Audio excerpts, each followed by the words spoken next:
सम्मानीय हमारे बीच में उपस्थित दादा सतीश पेंदान जी, आधुनिक बिरसा ब्रिगेड से चाहूंगा कि आप आए और अपना उद्बोधन दें। एक तीर एक कमान।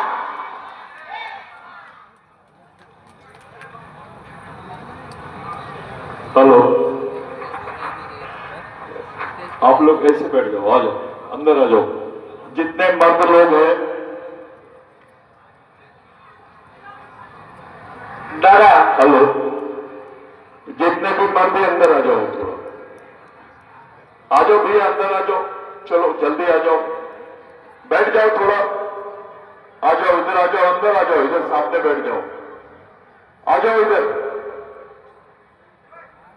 इधर आ जाओ बाबा, अंदर आ जाओ, चलो आ जाओ ऐसे।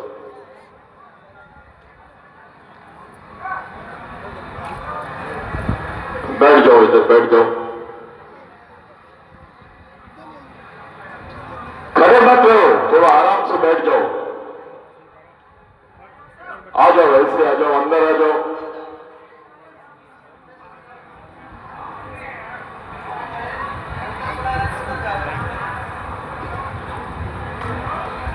साथियों, मैं पहली बार गुना में आया हूं और पहली बार आप लोगों से बात कर रहा हूं। मेरे को नहीं मालूम है कि आप लोग कैसे सोचते हो, ये मेरे को नहीं मालूम, मुझे ये कुछ नहीं मालूम कि आपके सोचने का तरीका कैसा है। थोड़ा शांत हो जाओ।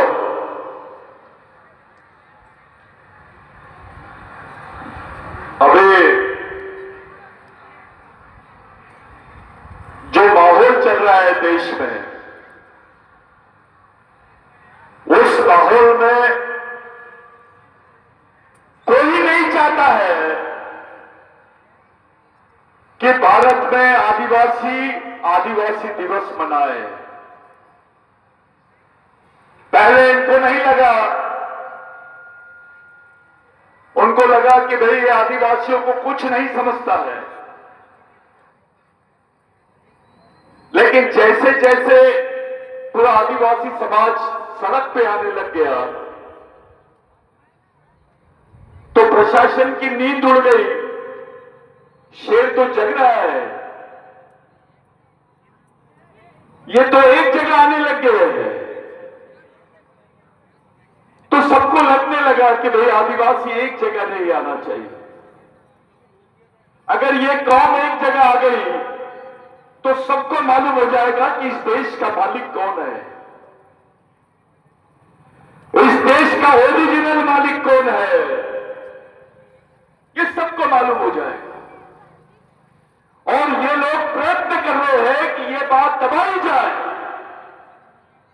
कि इस देश का मालिक कौन है, कौन यहां के जल जमीन जंगल का ओरिजिनल मालिक है, कौन इस देश की मुख्य जमीन का ओरिजिनल मालिक है, कौन इस देश में सबसे पहले रह रहा है, कौन इस देश का पहला नागरिक है। यह बात पूरी दुनिया को मालूम हो जाएगी कि भारत का ओरिजिनल मालिक कौन है। इसलिए बार बार आपको दबाने की कोशिश कर रहे हैं। सब लोग नाचने गाने की तरफ चल रहे हैं। नाचना गाना अच्छी बात है, लेकिन ज्यादा नाचे तो आदमी गांडू बोलते हैं लोग उसको। ताली बजाने की बात नहीं है, कोई ताली नहीं बजाएगा। सही है। आप ज्यादा नाचोगे तो लोग समझेंगे ये गांडू है, ये हिजड़े हो गए, इनको सिर्फ नाचना आता है, लड़ना भूल गए हैं। जानबूझकर हमारे लोगों को ज्यादा से ज्यादा नचवाने की कोशिश की जाती है, सोचने और समझने नहीं दिया जाता है।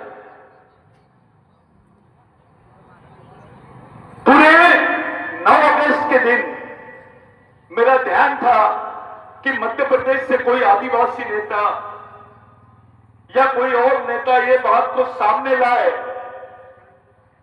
कि अकेले मध्य प्रदेश में 50,000 आदिवासी लड़कियां गायब है। कितने?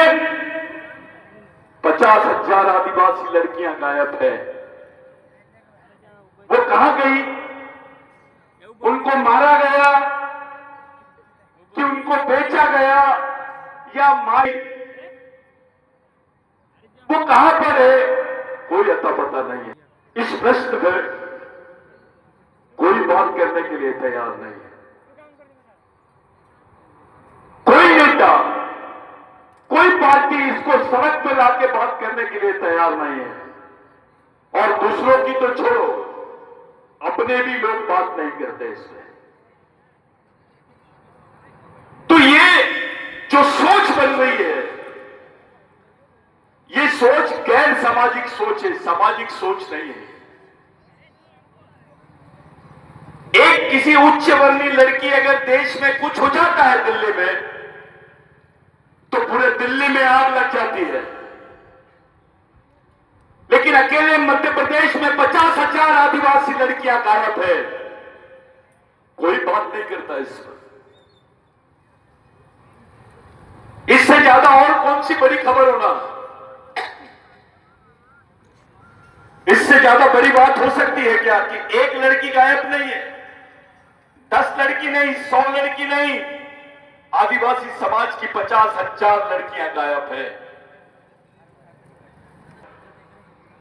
कोई तो बात है कि किसी समाज की लड़कियां गायब नहीं हुई, लेकिन आदिवासी लड़कियां गायब हो रही है। ये मामला क्या है? ये सोचने वाली बात है। आज के दिन आप लोग सोच रहे होंगे कि भाई 9 अगस्त है और 9 अगस्त के दिन यहां पर थोड़ा उत्सव की बात होगी, तो मैं किसी उत्सव वगैरह के अभी फेवर में नहीं हूं। मैं कोई उत्सव मनाना नहीं चाहता हूं, क्योंकि मेरी 50,000 मां बहनें गायब है। मेरे को नींद कैसे आ सकती है? मैं नाच कैसे सकता हूं? हम खुशियां कैसे मना सकते हैं कि हमारे घर में तो मौत हुई है? अरे मौत हुई तो पता चल जाता है कि आदमी मर गया है, लेकिन मामला तो यह है कि वो 50,000 गायब है, वो जिंदा है, मरी है, उसके भी कोई खबर नहीं है। ऐसा मरा हुआ समाज बन गया अपना। ये जिंदा समाज के लक्षण नहीं है, ये मरे हुए समाज के लक्षण है। एक ऐसा आदमी जो नशे में है और कुछ नहीं कर रहा है, एक ऐसा आदमी जो मर गया है वो भी कुछ नहीं कर रहा है। तो जो नशे में है वो मरे हुए आदमी से ज्यादा निपत्तर है, क्योंकि वो मर गया है, वो कुछ नहीं कर सकता। तू तो जिंदा है, नशा में है और तू कुछ नहीं कर सकता। तो ये जो समाज है एक अलग नशे में है। आपको आपका भगवान नहीं मालूम, आपको आपका बाप नहीं मालूम, आपको आपकी सोच नहीं मालूम। ऐसा समाज कैसे हो सकता है भाई? मैं गारंटी के साथ बोलता हूं कि जिस मैदान में हम लोगों ने ये कार्यक्रम किया है, ये सरकारी मैदान होगा। कभी हम यहां के राजा थे, कभी इस जमीन के मालिक थे, आज हमारा कब्रिस्तान भी नहीं है यहां। आपको जीने की जगह तो बहुत दूर है, मरने की भी जगह नहीं है यहां पर। कोई आदमी बताए खड़े होके कि कहां पर गुना में आदिवासियों के लिए 20 एकड़ जमीन है, सामाजिक जमीन है, बताइए कहां है? चलो वो मत बताओ, आदिवासियों का कब्रिस्तान बताओ मेरे को, कहां पर है गुना में? कैसे समाज है ये? इसको समाज बोलते हैं? जिस समाज के लिए मरने को भी जगह नहीं, जीने को भी जगह नहीं, ये कैसे मुमकिन है भाई? इसको समाज नहीं बोलते। मुस्लिम भाइयों के कब्रिस्तान है, उनके मदरसे चलते हैं, 5 साल का बच्चा भी उनका मदरसे में जाता है। वो अपने अपने बच्चे को बोलता है कि ये कुरान शरीफ है, ये तेरे जीने मरने का रास्ता है। उनके लोग कचरा भी चुनता होगा मुस्लिम समाज का आदमी, तो समाज के बदौलत उसकी ताकत बहुत बड़ी होती है, क्योंकि उसके पीछे समाज है। उनकी मस्जिदें चलती है, उनके स्कूल चलते हैं, उनके कॉलेजेस चलते हैं। वो अपने बच्चे के हाथ में एक ग्रंथ देता है जिसको कुरान बोलते हैं, अब उसको बताता है बेटा ये तेरे जीने मरने का रास्ता है। एक क्रिश्चियन आदमी अपने बच्चे को बाइबल देता है, उनके भी स्कूल चलते हैं, चर्चेस चलते हैं, 16 साल की लड़कियां नंग बन जाती है समाज के लिए। वो भी अपने बच्चे को बताते हैं कि बेटा ये बाइबल है, तेरे जीने मरने का रास्ता है। हिंदू समाज के लोग, एक ब्राह्मण भाई अपने बच्चे के हाथ में वेद देता है, कुरान देता है, रामायण देता है और उसको बोलता है बेटा ये तेरे जीने मरने का रास्ता है। उनके स्कूलें चलते हैं, आरएसएस जैसा उनका संगठन चलता है, आज पूरे देश में छाए हुए हैं। वो उनके हाथ में देश की सत्ता है, वो जो बोलते हैं सब लोग मान लेते हैं।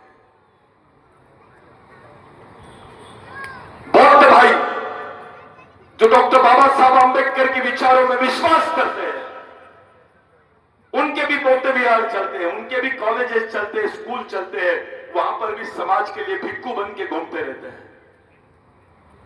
वो भी अपने बच्चे के हाथ में ग्रंथ देते हैं डॉक्टर बाबा साहब आंबेडकर का बुद्ध और उसका धम्म, और वो बच्चे को बताते बेटा ये तेरा सामाजिक ग्रंथ है, इसको लेके चल। मैं आपसे पूछना चाहता हूं, कौन सी किताब है जो आप अपने बच्चों के हाथ में देंगे? क्या दोगे? आपका बच्चा पूछेगा मैं इस देश में कौन हूं, मेरा इतिहास क्या है, मेरे दोस्त कौन है, मेरे दुश्मन कौन है, मेरा सांस्कृतिक इतिहास क्या है? कौन सी किताब दोगे आप? कौन बताएगा?